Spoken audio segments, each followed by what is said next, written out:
நம்ம இந்த வீடியோவில் பூண்டு குழம்பு எப்படி செய்யலான்னு பார்க்கலாம்.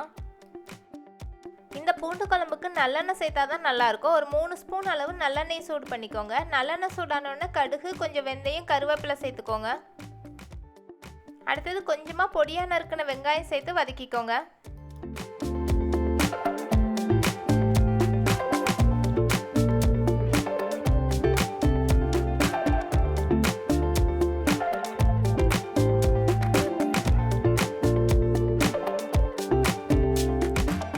வெங்காயம் வதங்கினதுக்கப்புறம் நமக்கு தேவையான அளவு பூண்டு, உருளைக்கிழங்கு, முருங்கைக்காய் இந்த 3ஐயும் சேர்த்துக்கோங்க.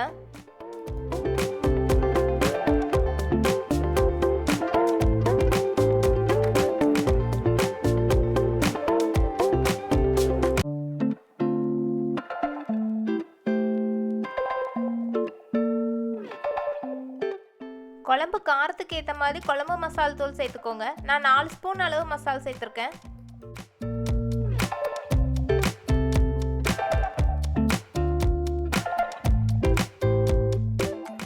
தேவையான அளவு உப்பு சேர்த்து லோ ஃப்ளேமில் வச்சு நல்லா கலரிக்கோங்க.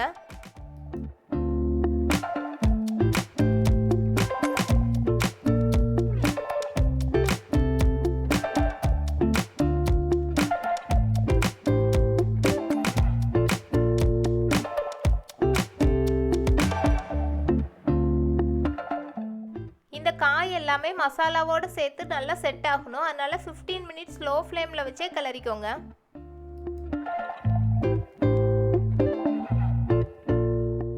குழம்புக்கு தேவையான அளவு மசாலா அரைச்சிக்கலாம். அது கொஞ்சம் தேங்காய், பெரிய வெங்காயம், ஒரு பெரிய தக்காளி எடுத்திருக்கேன். மிக்ஸி ஜாரில் இந்த 3 இன்க்ரீடியன்ஸையும் சேர்த்து கொஞ்சமாக தண்ணி சேர்த்து நல்லா ஃபைன் பேஸ்ட்டாக அரைச்சி வச்சுக்கோங்க.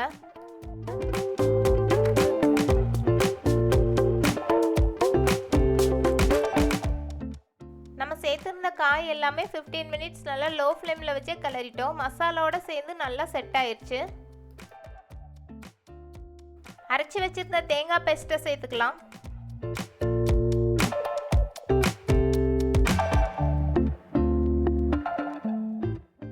நான் தக்காளியும் வெங்காயத்தையும் மிக்சியில் அரைச்சே சேர்த்துருக்கேன். நீங்கள் அரைக்க வேண்டாம்னா தக்காளியெல்லாம் வதக்கும் போதே சேர்த்துக்கோங்க.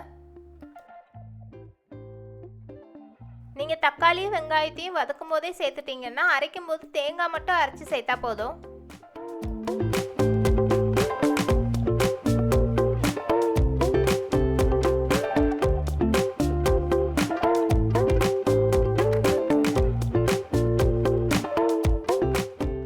தேங்காய், வெங்காயம், தக்காளி இந்த 3 அரைச்சி சேர்த்துருந்த பேஸ்ட்டை சேர்த்தாச்சு. இப்போ குழம்புக்கு தேவையான அளவு தண்ணியும் சேர்த்துக்கோங்க.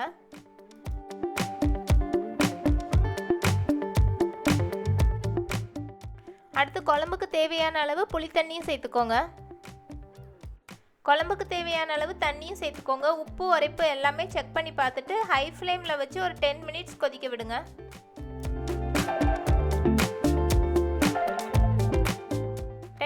நல்லா கொதிச்சதுக்கப்புறம் லோ ஃப்ளேமில் வச்சு ஒரு மூடி போட்டு 20 மினிட்ஸ் வச்சுக்கோங்க. இப்போ குழம்பு நல்லா திக்காயிருச்சு. நம்ம பூண்டு குழம்பு சூப்பராக ரெடி ஆயிடுச்சு.